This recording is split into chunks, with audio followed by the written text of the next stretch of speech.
everybody to another lesson of Bucklefish Training. So today is going to be, this lesson is going to be the first in a series of videos on Microsoft Excel. I've actually had to go back and redo this video, and I've redone quite a few videos. So you can say that this is part of a complete course now. If you're new to Excel, want to learn something about spreadsheets, this would be the first video. There's a part 1 and a part 2.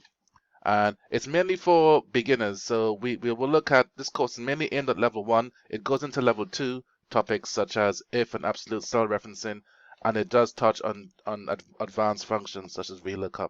So this would be the very first one. So if you want to learn and get set off on the right path on Microsoft Excel, this would be where you will start.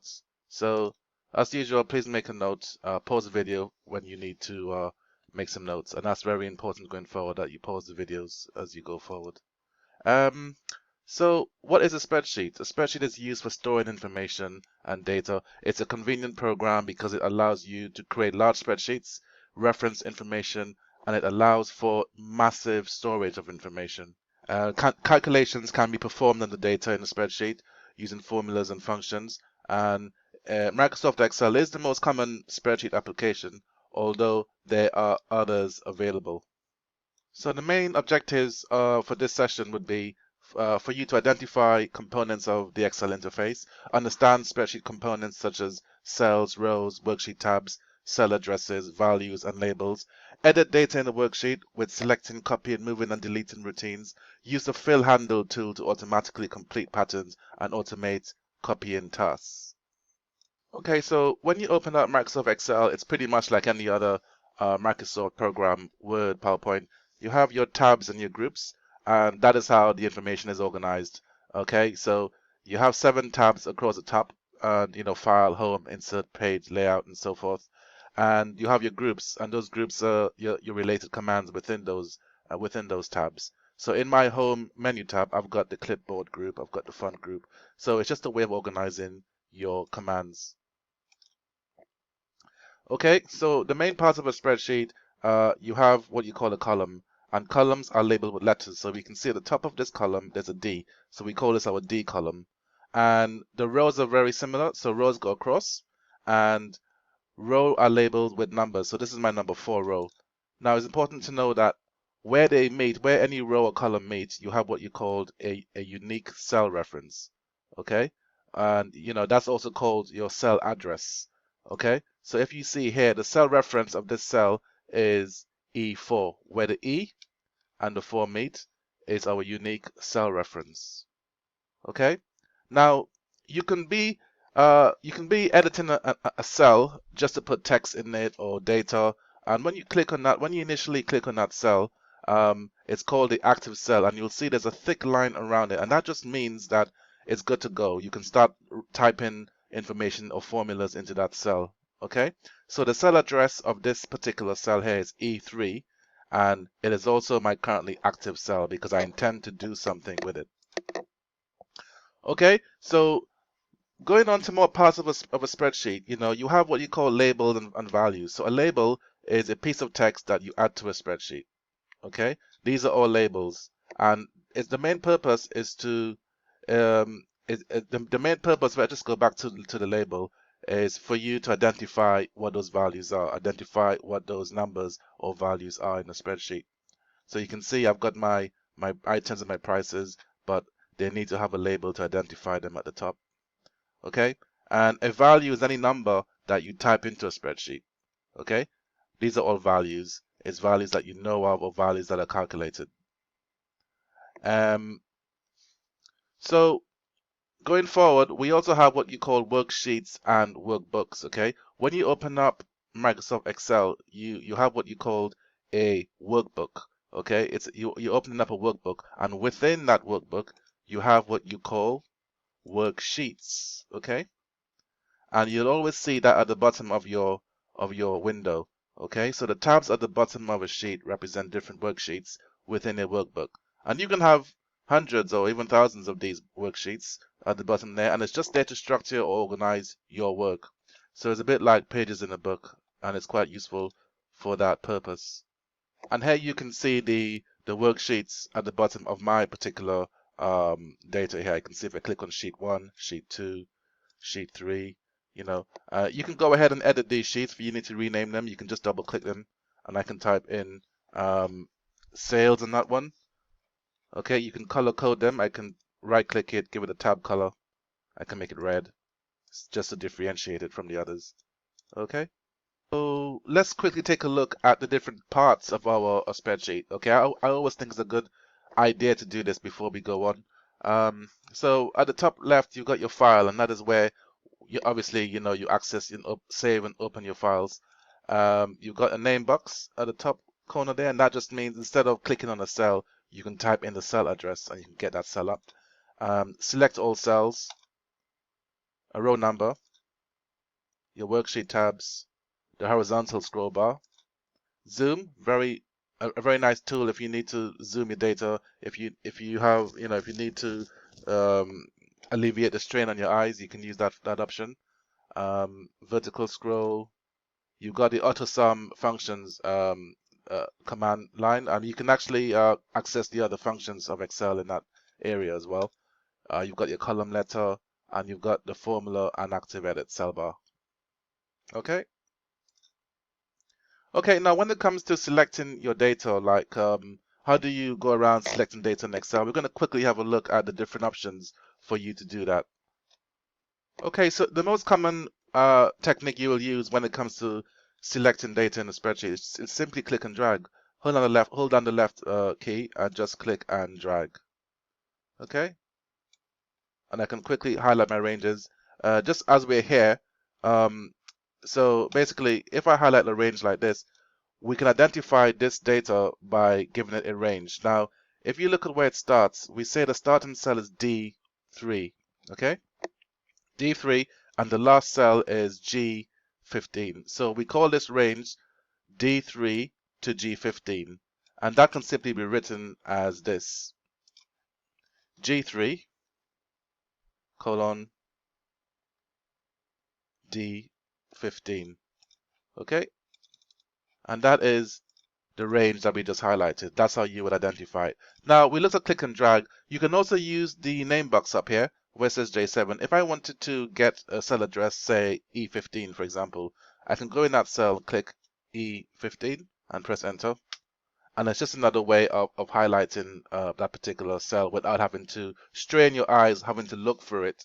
It's a nice way to do that. You can use the shift command if you need to select a specific range. You can click on your first cell, hold down the shift key, the one with the little arrow pointing up, and then click on the cell that you would like to end on. Hold down the shift key and click it, and it will select anywhere in between. And it's a good one if you don't want to click and drag. If you have thousands of rows, click and drag and it will be tedious. You just click on the first cell, scroll down to where the last number 500 is, and hold down the shift key and you will select everything in between.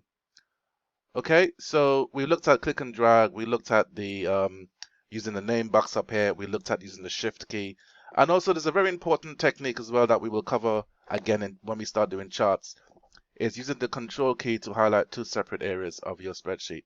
So if I wanted to select the area of this spreadsheet and also the total, what I would do is select the first area, a normal click and drag routine, but I will then hold control down to select a separate area, okay? And that's the only way you can select two separate areas in Excel if you wanted to produce charts, okay? And that's another component of your spreadsheet, of any spreadsheet, that goes sort of hand in hand when you start creating charts. And there is a video I made on that one further down the line. Okay. One other thing we need to look at is the what you call the three states of the mouse cursor. Now, most of the time, your mouse is going to be in any one of these three states: select mode, drag mode, and using what you call the fill handle or the autofill tool. And we're going to end off with, in this section, just talking about particularly the last option, that using the fill handle. It's called the autofill tool, and it's there to help you automate tasks and to copy data across very quickly. Okay, so I mean, if you look very closely at my mouse cursor, you will see that it's going to be in three states at all times. At the moment, you can see it's like a cross, a very wide cross, and it means that I'm in select mode. I can select my cells, if everything is all good, I can select them. If you look at it now, I'm going to place it on the edge of a cell, just on the border. It changes to a 4-arrowed cross, and that means I can move that cell out of its box. I can move it around just like that. Okay, and that's the move option. But when I click into the bottom right of a cell, I activate the fill handle tool, and it means I can copy data across like this very, very easily. And we're going to come back to this and have a quick look at what I mean by that, because there's quite a few useful things we can do with this tool. So you can see that what we did just now is that we clicked in the bottom right corner of a cell, and we just clicked and dragged, and we copied it down. Okay, very good for copying out patterns. And as it says here, when you can pause the video and read this. When you hold your mouse over the top, it will turn into a crosshair, and then you just copy it down. And if you look at the bottom here, it says that this tool will also copy across formulas to relevant cells. It will also work out series and patterns as well. So don't forget this tool here. Make sure you understand how to use that tool. It's very, very important. Also, if you need to complete patterns, if you have 2 cells selected, Excel will fill a series. It will complete the pattern. So if I put 4 and 8 in these 2 cells and I copied it down, it will work out the patterns in that series. It'll go 12, 16, 20. And what we'll have a quick look now is that see how we can use this tool to fill out series of dates, times, days, weeks, or even months. Okay. So here I've typed in Monday, and I'm going to click into the bottom right of the cell, and the fill handle comes up, that crosshair tool comes up. And if I just click, drag across, you'll see that Excel creates the patterns of the week. I can go horizontally, I can go vertically like this as well, and it will very quickly work that out for me. You can put in the day, you can put in the month, just Jan for example. You put Jan in there, it will work out the months of the year. If you need to make timesheets, if you need to work with time, it will very easily do that for you. So we got the days, we got the months. If we put 1 in there, it will work out a pattern of 1 like that. If we put 1 and 2, so we tell the computer that we intend to do a specific pattern, we put 1 and 2 in there, and we highlight them together, it will work out that we're going up in ones. And you can do that with odd numbers. I can put 1 in there, 3 in there, highlight them together, copy down. It will give me all the odd numbers. Okay, so it's important to know this as well, because the other thing that Excel does is that it will use this tool on formulas. So when you create a formula, so there's a very simple spreadsheet here. I ate some burgers, I ate, the cost, the total. So we already worked out the formula for this one. But what Excel will do is if you click on the corner of it to get that tool up, it will also work out the formulas for the others. Okay? And I suggest that after you watch the videos, these 2 videos, you look at the video I did on absolute cell referencing, because it goes into more detail of this as well. Okay, and yeah, so that is your autofill tool. Okay, so thanks everybody for watching this video. So this was part 1, and what you need to do now is look at part 2, where I go into how we edit and format the cells, the text, and how we present our spreadsheets. Okay, so that would be the second one to look at before we start work on formulas and functions.